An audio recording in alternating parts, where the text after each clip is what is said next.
30 years in this industry. Yeah, man, you know, it's funny. So my youngest son is 14 now.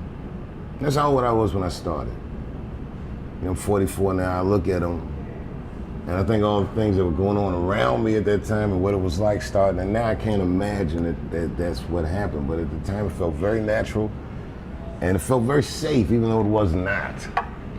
You know, I mean, but I'm just grateful, man. Like, to be able to do something like this for 30 years, I gotta be one of the luckiest people alive, man. Like, I don't know that I've ever really had any other job. How old were you when you made your first TV development deal? 19. My mother and my grandmother were freaked out. You know, I was the first person in my family not to go to college that had not been a slave. Right.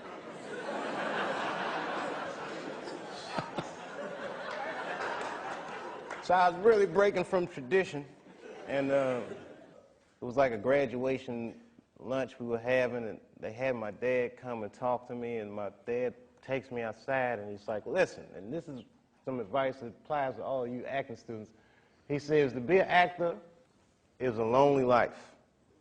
Everybody wants to make it, and you might not make it. And I said to my dad, well, that depends on what making it is, Dad. He was a smart-ass kid. Yeah. It depends on what making it is, Dad. He says, what do you mean? I said, well, you're a teacher. I said, if I could make a teacher salary doing comedy, I think that's better than being a teacher. And he started laughing. He said, if you keep that attitude, I think you should go. He said, but name your price in the beginning. If it ever gets more expensive than the price you named, get out of there. Mm-hmm. Thus, Africa.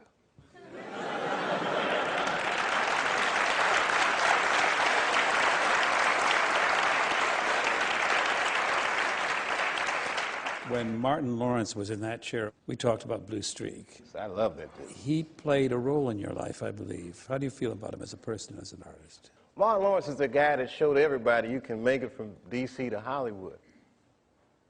And I had a personal stake in his success. Every time he did something, it made me feel inspired and really good. And he was always real nice to me. He'd sit me down, what's going on with you, baby boy? What? We'd talk about comedy, whatever. And, you know, when we did Blue Streak, we were promoting it, and Martin had a stroke. He almost died. And then after that, I saw him, and I was like, oh, my God, Martin, are you okay? And he said, I got the best sleep I ever got in my life. That's how tough he is. So let me ask you this. What is happening in Hollywood that a guy that tough will be on the street waving a gun, screaming, they are trying to kill me? Yeah. What's going on? Why is Dave Chappelle going to Africa? Why does Mariah Carey make a $100 million deal and take her clothes off on TRL? A weak person cannot get to sit here and talk to you. Ain't no weak people talking to you. So what is happening in Hollywood? Nobody knows. The worst thing to call somebody is crazy, is dismissive. I don't understand this person, so they're crazy. That's bullshit. These people are not crazy. They're strong people. Maybe the environment is a little sick.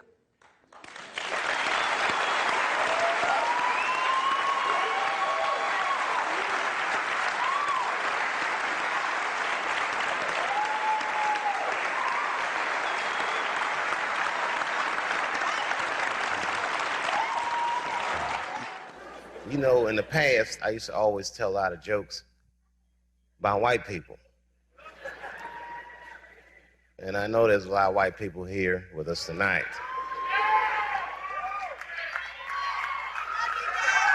Good evening, whites. Everybody knows what it's like to be embarrassed or to be feel marginalized. The implication is authority. Nobody likes authority figures. When I say jokes about white people, don't think for a second that I'm talking about you.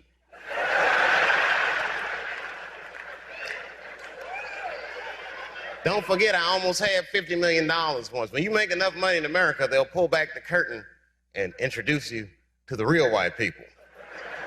You guys just think you're white. Dave Chappelle. is very intelligent. He's well raised. That goes without saying. A person who is well raised knows to respect the elders.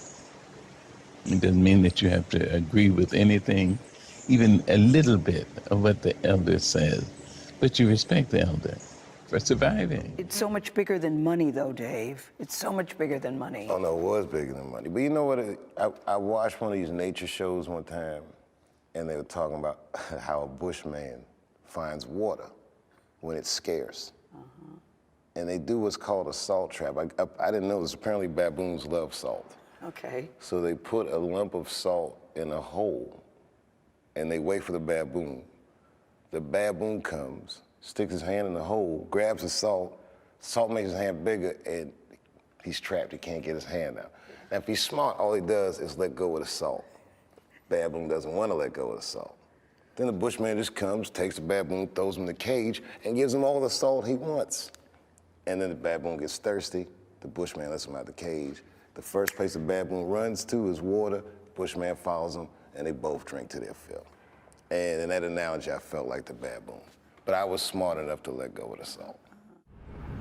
Well, veteran of comedy, people look to you to kind of clear the fog that we as Americans go through. I know you take that seriously, but is that a big burden on you, that people look to you for clarity, they look for you for truth? I think that it's a symptom of just how maybe bankrupt our society is right now, that we're looking to our entertainers for this type of guidance. But when things are obscure, artists do try to tell the truth. Sometimes it's not like they're looking for the truth. Sometimes they just want to hear their truth come out of somebody else. Like, why don't, you know what I mean? So I don't look at it as a burden, or I don't even look at it as a responsibility. I just think it's the nature of the genre. And I think that one of the things that's special about our genre in this day and age is that it's very engaging. It's very personal. And I think in this cyberspace world that people need an entertainer that looks them in the eyes and says the things that they feel. For all the things that I've done, I'm most renowned for what I didn't do.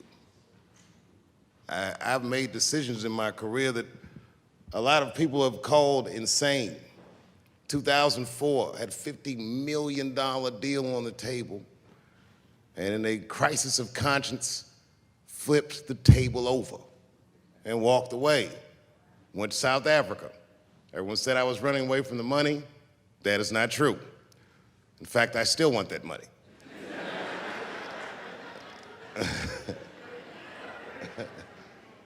The idea that I wanted to just share with you guys is the idea that sometimes you do what you think is best, whether anybody understands it or not. I heard a story about my father where someone told me he used to do statistics for a company in D.C. The company he did statistics for started doing business with the South African government, so he quit his job. It's caused a lot of problems between him and his wife. It's hard for a man when he can't provide for his family the way he wants to, and he suffered through it. And a generation later, when I had my crisis of conscience, I was able to go to a free South Africa and get away from the heat. This idea that what you do in your lifetime informs the generations that comes after you is something I keep thinking about, something that is so much bigger than just ourselves. I just want you guys to remember, you know, that right now there's this thing where ethics aren't what they used to be. This idea that people are trying to replace the ideas of good and bad with better or worse. And that is incorrect. You gotta keep your ethics intact, because good and bad is a compass that helps you find the way. And a person that only does what's better or worse is the easiest type of person to control. They are a mouse in a maze that just finds the cheese. But the one who knows about good and bad will realize that he's in a maze. This is my last question for you. You don't do many sit-down TV interviews. Why is that? Because so much of an answer depends on how you feel any given day, but it lives forever. that your opinions about things can change, your view of yourself can change, and yet this is on a permanent record. Like Donald Trump, he complains about it because someone can look at him and say, well, you said in 1984 that this, that, or the other, and that's the cross you have to bear when you engage the press. And more important than that, I talk for a living, so I don't want to blather about me blathering. You know what I mean? I just want to, I'd rather just do it.